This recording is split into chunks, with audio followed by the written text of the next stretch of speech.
අපි මෙච්චරලා දේවල් කතා කරේ මෙමරි එකේ තියෙන දේවල්නේ. අපි variables define කරා, ඒකට loops දැම්මා, ඒ වගේ ගොඩාක් දේවල් කරා කම්පියුටර් එකේ මෙමරි එකේ තියෙන variables වලට. අපි දැන් කරන්න යන්නේ කොහොමද අපේ hard disk එකේ save කරලා තියෙන file එක Python වලින් read කරන්න කියලා. ඉතින් මේකටත් ගොඩාක් ක්‍රම තියෙනවා. හැබැයි Python වල inbuilt function එකක් තියෙනවා files read කරන්න. ඒකට අපි කියනවා open කියලා. ඒකට open කියන function එක call කරලා ඒකේ තොරවට පේනවා file එකේ නම කියන්න ඕනේ. ඊට පස්සේ mode කියලා එකක් තියෙනවා. අන්නේ mode එක කියන්න ඕනේ. අපි මුලින්ම file එකේ නම දීලා බලමු. ඉතින් ඒකට මම මුලින්ම කරන්නේ file එකක් මම හදා ගන්නවා. මම දැනට data.txt කියලා file එකක් හැදුවා. ඒකේ hello world කියලා මගේ සුපුරුදු වාක්‍ය තියෙනවා. ඒ වගේමයි දැන් මට මේ ෆයිල් එකේ තියෙන data ටික read කරගන්න ඕනේ. මේක සරල text file එකක්. මීට වඩා complex data files තියන්නත් පුළුවන්. CSV file තියෙන්න පුළුවන්. JSON file තියෙන්න පුළුවන්. binary file තියන්නත් පුළුවන්. අපි මුලින් පටන් ගමු මේ text file එකක් කොහොමද Python වලින් read කරන්න කියලා. ඉතින් open කියලා කියලා ඉවරලා මේ file එක මම save කරලා තියෙන තැන කියන්න ඕනේ. මම දැනට මේ program එක තියෙන තැනම තමයි ඔයාලට පේනවා D වල Python වල තමයි demo.py කියලා තියෙන්නේ. ඒ වගේම D වල Python වල තමයි data.txt කියලා තියෙන්නේ. ඉතින් මම කියන්න ඕනේ file එකේ නම. ඉතින් මේ දෙන්නම එකම තැන තියෙන නිසා මට කෙලින්ම ඔයාලට කියන්න පුළුවන් ෆයිල් එකේ නම මෙහෙම. එහෙම නැත්නම් ඔයා කියන්න ඕනේ මේ ෆයිල් එක තියෙන absolute path එක. මේ තියෙන්නේ relative path එකක්. ඒ කියන්නේ දැන් code එකක් data file එකක් තියෙන එකම තැන නිසා මට ෆයිල් එකේ නම මෙහෙම කියන්න පුළුවන්. හැබැයි මේ ෆයිල් එක තියෙන්නේ කම්පියුටර් එකේ වෙන තැනක store වෙලා නම් එයාගේ path එක මෙන්න මෙතන හරියට කියන්න ඕනේ. ඊට පස්සේ මම මේකෙන් එන output එක variable එකකට save කරගන්නවා. මම කියන මේක file කියලා. ඉතින් මෙන්න මෙච්චරයි Python වල ෆයිල් එකක් ඕපන් කරන විදිහ. දැන් මේ ෆයිල් කියන එකේ જાතියක් මුලින් බලමු. මට පුළුවන් අර දන්න type කියන ෆන්ක්ෂන් එක පාවිච්චි කරලා මේ ෆයිල් කියන එකේ જાතිය print කරගන්න. මේක run කරොත් ඔයාලට පේනවා මේ ෆයිල් කියන එකේ જાතිය ඔයාලට පේනවා text io wrapper කියලා internal class එකකින් තමයි මේක හදලා තියෙන්නේ. ඉතින් මේක ලොකුට විස්තර අපිට දැනගන්න අවශ්‍යතාවයක් නැහැ මේ වෙද්දි. ඉතින් දැන් බලමු කොහොමද මේ ෆයිල් එකේ තියෙන contents අපි read කරන්න කියලා. මට පුළුවන් කියන්න මම තව variable එකක් හදාගන්නම් contents කියලා file dot කියලා මට කියන්න පුළුවන් මොකක්ද කරන්න ඕනේ operator එක කියලා. ඉතින් මේකේ තියෙන ගොඩක් දේවල් write, close, read, read lines, read line, append, flush මේ ගොඩාක් දේවල් තියෙනවා. ඉතින් මම බලන්නම් මේ read කියලා මොකක්ද එන output එක කියලා.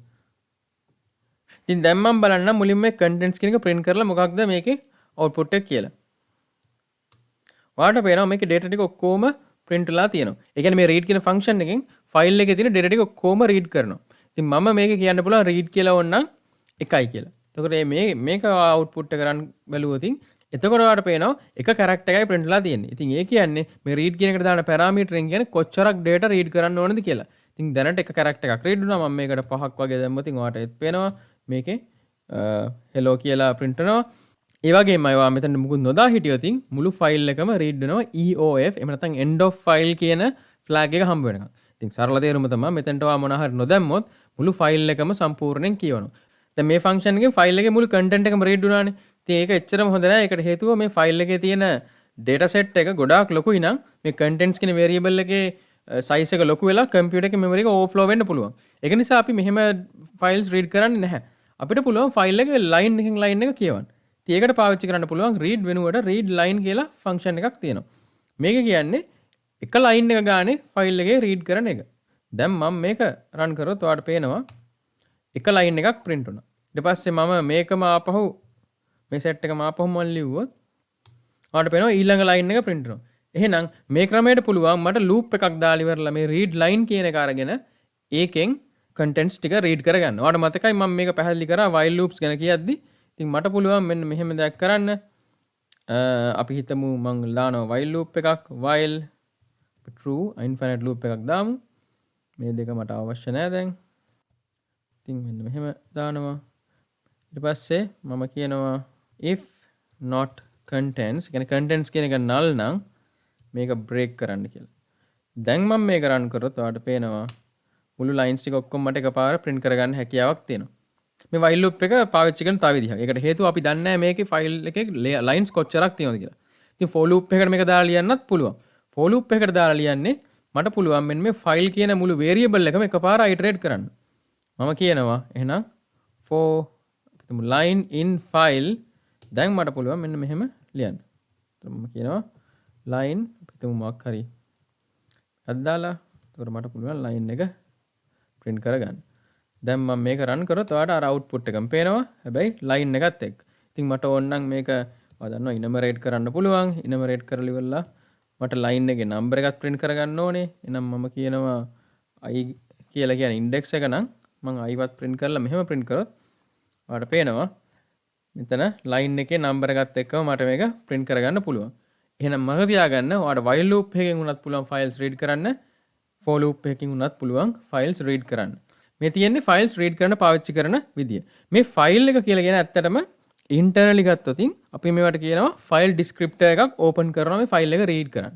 එතකොට තියෙන ප්‍රශ්නේ තියෙන්නේ මේක අපිට Python වලදී වගේ පේන්නේ නැහැ. හැබැයි C කියන programming language එකේදී මේක පැහැදිලිව පේනවා. file එකක් read කරන්න අපි file descriptor එකක් open කරන්න ඕනේ. ඉතින් ඒකේ තියෙන ප්‍රශ්නේ තියෙන්නේ අපි file එක read කරලා ඉවරනාට පස්සේ read හෝ write කරලා ඉවරනාට පස්සේ මේ file descriptor එක close කරන්න ඕනේ. file descriptor කියලා හිතන්න නිකන් සරල connection එකක් කියලා. අපි අලුතෙන් connection එකක් හදනවා මේ file එකට. ඉතින් connection එක හැදුවට පස්සේ file එක පාවිච්චි කරලා ඉවර වෙලා ඒ අනිවාර්යෙන් connection එක close කරන්න ඕනේ.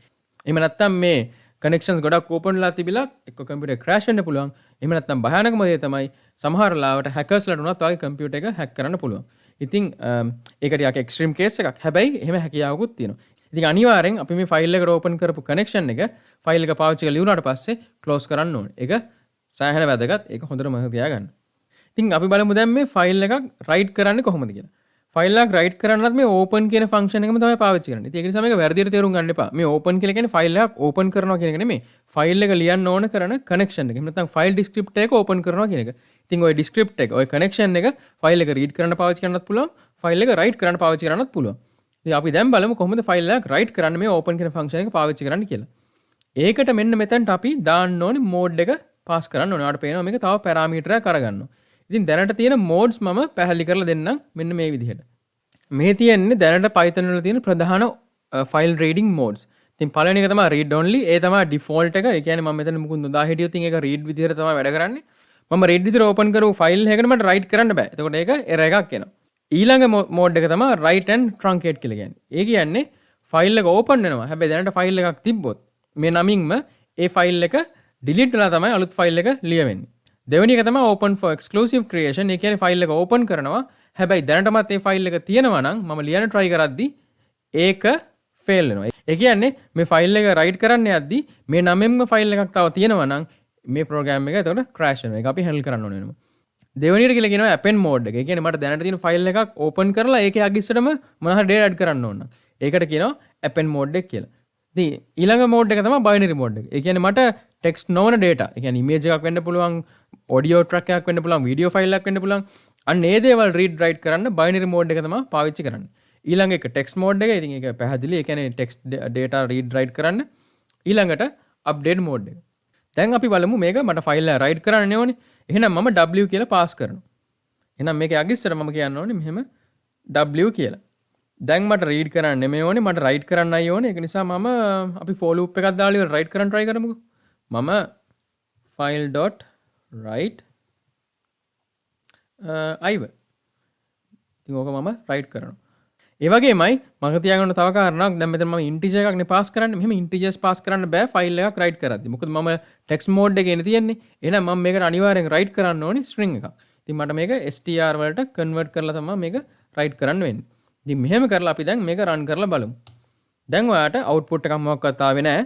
ඒ කියන්නේ මේ file එක කිසි ප්‍රශ්නයක් නැතුව write ලා තියෙන්න ඕනේ. ඒකට හේතුව මම කිසිම දෙයක් print කරෙත් නැති නිසා output එකක් එන විදිහක් නැහැ. දැන් මම data.txt කියන එක බැලුවොත් ඔයාලට පේනවා එක පෙළට අර numbers ටික මෙහෙම print වෙලා තියෙනවා 99 වෙනකන්. ඉතින් මේ මම ඇත්තරම් බලාපොරොත්තු වෙන විදිහ නෙමෙයිනේ.